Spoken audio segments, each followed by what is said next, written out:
मुसलमान से कहा गया कि इसमें सूअर का गोश्त है और हिंदू से कहा गया इसमें गाय का। अगर मुझे ज़िंदगी में और वैक्सीन में चुनना हो तो क्या करूँ? सूअर का गोश्त खाने और शराब पीने को हराम करार दिया गया। अस्सलाम वालेकुम रहमतुल्लाह, मैं हूं तबरेज़ कासमी और आप देख रहे हैं मिल्लत टाइम्स। मेरे साथ है आज मारूफ दानिश्वर स्कॉलर जनाब प्रोफेसर अख्तर वासी साहब। आप मौलाना आज़ाद उर्दू यूनिवर्सिटी जोधपुर के वाइस चांसलर हैं। इसके अलावा जामिया मिल्लत इस्लामिया के भी एमरेट प्रोफेसर हैं। उनसे बहुत से अहम इशूज़ पर और जो हालात हाज़िरा के मसाइल हैं उन पर बातचीत करेंगे। सर, मिल्लत टाइम्स में खुशामदीद, बहुत स्वागत है। 3 दिन अगर 3 दिन का फाका हो और मौत की नौबत आ जाए तो मुर्दार भी हलाल हो जाता है जी। तो फिर आप इसको किस तरह से वो कर रहे हैं? दूसरे, वैक्सीन जो है हम सब चाहेंगे कि वो मौसर हो, इफ़ेक्टिव हो जी। और इसका फ़ैसला कौन करेगा? इसका फ़ैसला मैं और आप नहीं करेंगे, डॉक्टर करेंगे। तो हमें डॉक्टरों की राय का भी एहतराम करना चाहिए जी। और जो इस वैक्सीन के ईजाद करने में जिन लोगों ने अपनी तमाम कोशिशें सर्व की हैं, हमें उनका शुक्रगुजार होना चाहिए। ये तो हो गई एक बात। दूसरे, जहाँ तक आपने किसानों की बात की, ये एक बात ये समझ लेना चाहिए, हिंदुस्तान के DNA में एक चीज़ शामिल है, उत्तम खेती मध्यम बात। तो हमें किसान जो है, जो बुनियादी तौर पे अपने खून पसीने को एक करके जी, धूप की शिद्दत, मौसम की सख्ती, बारिश की बौछार, किसी चीज़ की फ़िक्र नहीं करता है। और एक बात आप समझ लीजिए कि पिछले साल याद होगा आपको, दिसंबरी का महीना था जब CAA और NRC वगैरह को लेकर जद्दोजहद हुई जी। और लेकिन यही दिसंबर है कि जिसके अंदर के किसान सामने आए। पहले के मामले को मुसलमानों से मंसूब कर दिया गया। वो तो कहिए कि खैर से सरकार की मदद कोरोना वायरस ने कर दी और वो तहरीक जो थी एक तरह से कोरोना की नज़र हो गई वक्ती तौर पर। लेकिन ये समझना चाहिए कि किसान मुसलमान नहीं, किसान की जो रिलीजियस आइडेंटिटी कोई नहीं है। किसान हिंदू भी होता है, सिख भी होता है, मुसलमान भी होता है, ईसाई भी होता है। इसलिए सिखों को आप रिलीजियस बुनियादों पे कम्युनलाइज नहीं कर सकते और कम्युनल कह के उन्हें कॉर्नर नहीं कर सकते, जैसे कि मुसलमानों के सिलसिले में आपने किया। और इसीलिए आपने देखा कि खालिस्तानी कहा गया, अर्बन नक्सल कहा गया, तरह तरह की बातें पाकिस्तानी और चीनी करार दिया गया, लेकिन वो चीज़ें चल नहीं पाई। बात आपने वैक्सीन की थी। वैक्सीन को लेकर के जो मामला सामने आ रहा है उसमें कहा जा रहा है कि उसमें खंजीर का कुछ मिलाया जा रहा है। तो कुछ एक्सपर्ट ये कहते हैं कि उसका इस्तेमाल ज़रूरी है, उसके बगैर कोई भी वैक्सीन तैयार नहीं होती है। कुछ लोग ये कहते हैं कि उसके बगैर भी तैयार की जा सकती है, जैसे कुछ लोगों ने तैयार किया है। एक कॉन्सेप्ट ये भी आ रहा है कि अमेरिकन वाला जो तैयार करते हैं तो वो लाजमी इस्तेमाल करते हैं।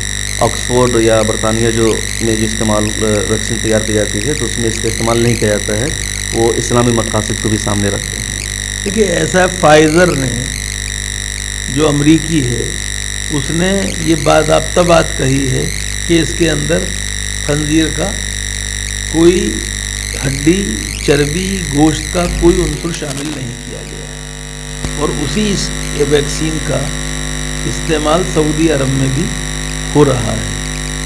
हमारा एक बात आप समझें, मैं भी एक मुसलमान हूँ और मेरी अव्वलीन तरजीह जो है वो अपने ईमान को बचाना भी। लेकिन जो मैं बात आपसे अर्ज कर रहा हूँ, ये खेल जो हो रहा है उससे भी ज़रा सा होशियार रहिए। मुसलमान से तो खंजीर को कहा जा रहा है और हिंदू से गाय को कहा जा रहा है जी। ये बहुत दिलचस्प बात है। और नहीं, ये खेल वो है जो 1857 के वक्त खेला गया था कि जो कारतूस आप इस्तेमाल कर रहे हो उसे मुँह से छीलना पड़ता है। और मुसलमान से कहा गया कि इसमें सूअर का गोश्त है और हिंदू से कहा गया इसमें गाय का गोश्त है। और उसके नतीजे में 10 मई 1857 को मेरठ के अंदर बगावत हो गई।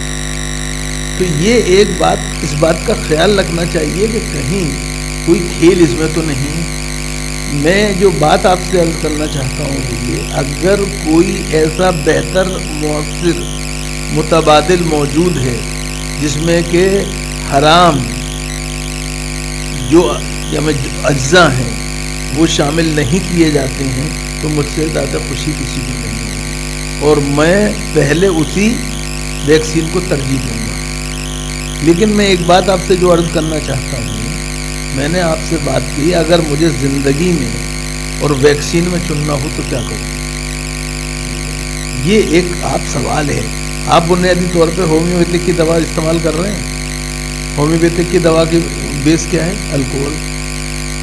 جی آپ بہت ایلوپیتھک کی دوائیاں استعمال کرتے ہیں۔ عزیمت کا یہ ہو سکتا ہے پہلو کہ آپ موت کو ترجیح دیں زندگی کی، لیکن معاف کیجیے گا بہت ادب کے ساتھ، اگر ہمیں یہ یقین ہے کہ فلاں چیز استعمال کرنے سے جی زندگی بچ جائے گی تو ہمیں زندگی بچانا چاہیے۔ میں ایک بات اور آپ سے عرض کروں، سور کا گوشت کھانے اور شراب پینے کو حرام قرار دیا گیا ہے، اس کے دوا کے طور پر ایسے استعمال میں جس سے کہ عادت نہ پڑے جی، اور جس سے کہ انسانی جو رویہ ہے اس کے اندر کوئی بنیادی غیر اسلامی یا غیر مذہبی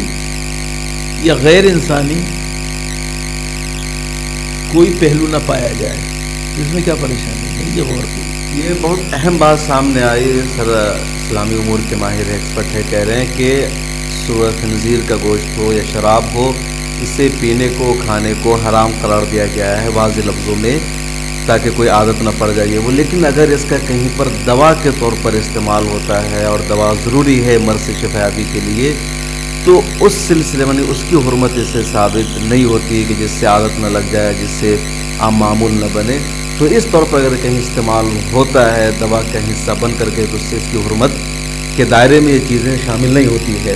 ایک بڑی بات سامنے سر، ایک اور اہم خبر جو آج کل میں آ رہی ہے سامنے